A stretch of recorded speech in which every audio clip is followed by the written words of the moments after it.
How's it going, everybody? Welcome to the channel. As always, if you enjoyed the video, don't forget to hit that like and subscribe. It helps out, means a ton. You guys get plenty of fun stuff, not just Ayashimon. We cover plenty of manga on the channel, so stick around, check it out, see if anything else catches your interest. But with that being said, we got to get into it because we got chapter 10 of Ayashimon today, and yeah, we learned a lot about Urara and Hashihime's past, and yeah, we kind of got a development with their future or the lack thereof. But we'll get to that. Anyway, we start off the chapter actually not where we left off this time, but with the birth of Urara, where she was first reincarnated into a physical form. Because remember, Ayashimon, when they die, they don't die, they just lose their mortal form, and they can regain it after however long, or whenever somebody gets money and puts it together in a pile, or whatever they do to reincarnate. Anyway, yeah, the moment that Urara reincarnated, her father already wasn't there. He was already the leader of the Enma Syndicate. He was already very influential. Well, I don't know if it was directly stated he was already the leader, but he was already a very influential person, and her being his daughter would lead to people coming after her, so he just did not dare to visit her. She basically never met him, I'm pretty sure. Maybe once, I don't know, maybe he came up and looked over the fence oh, my little daughter, alright, time to go again, whoop, and he backed out, I don't know.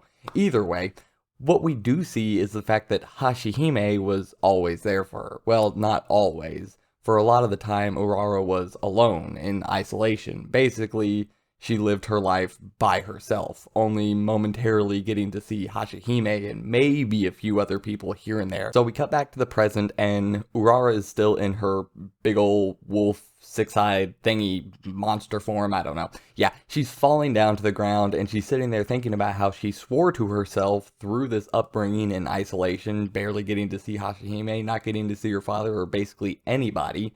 She swore to herself that everybody was going to be disposable to her. She said she didn't only hate her father's death, she hated everything.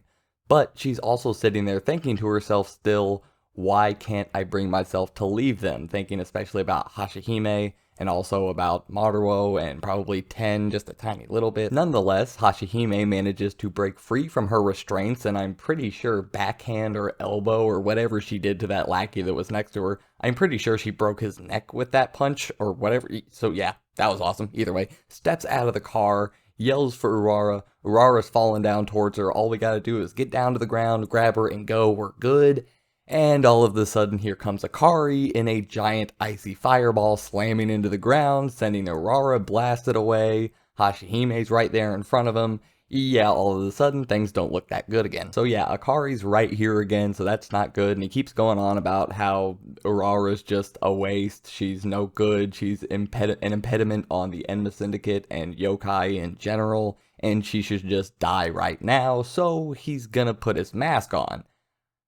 That's not good. That is really, really, really not good. And one of his servants, whatever you want to call him, even tells him, are you sure you should do that? The Onmyo Bureau is not going to sit aside if you do that. They're going to come after us. And he says, you know what? I really don't care. They can come after us all they want. My lieutenants, my generals, my captains, whatever he called them, they will have noticed this little situation going on, and they're going to be on their way too. So the Onmyo Bureau can come here if they want to. We'll just slaughter them anyway. What's an all-out war? Who cares?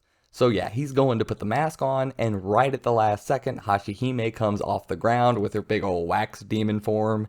And yeah, this surprises Akari. He turns around without putting the mask on, so he didn't actually get to see that full power yet. Not surprising. Either way, yeah, she starts trying to fight off Akari. Akari's telling her she's fighting for the wrong side, saying Kyo didn't hide her, he threw her away. Talking about Urara.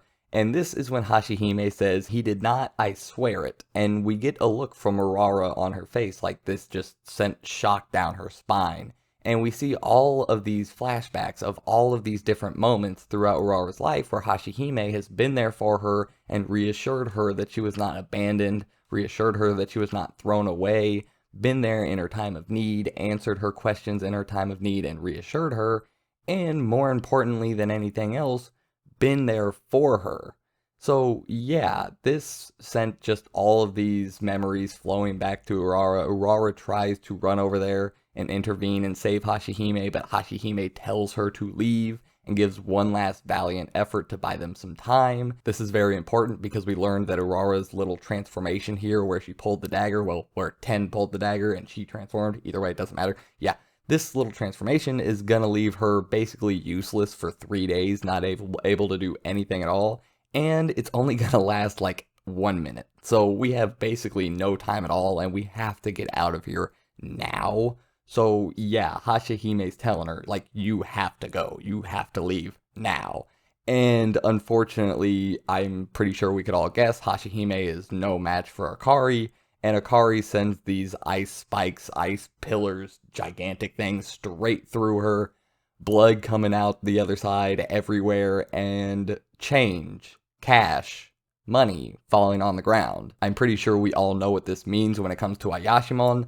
I'm pretty sure this just means straight up Hashihime is dead. So yeah, we're already losing important characters in Chapter 10.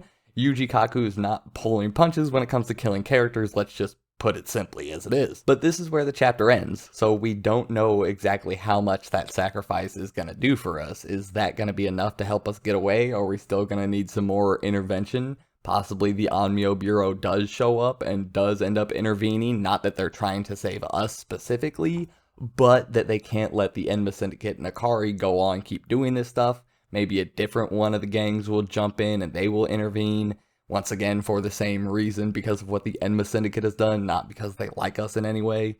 It would just, you know, happen to be a lucky break, you could say, for Urara and Maruo and Ten, just to be able to get away in the confusion and the beef between other people. So yeah, maybe, who knows, we'll have to tune back in for Chapter 11 to see what exactly is going to happen.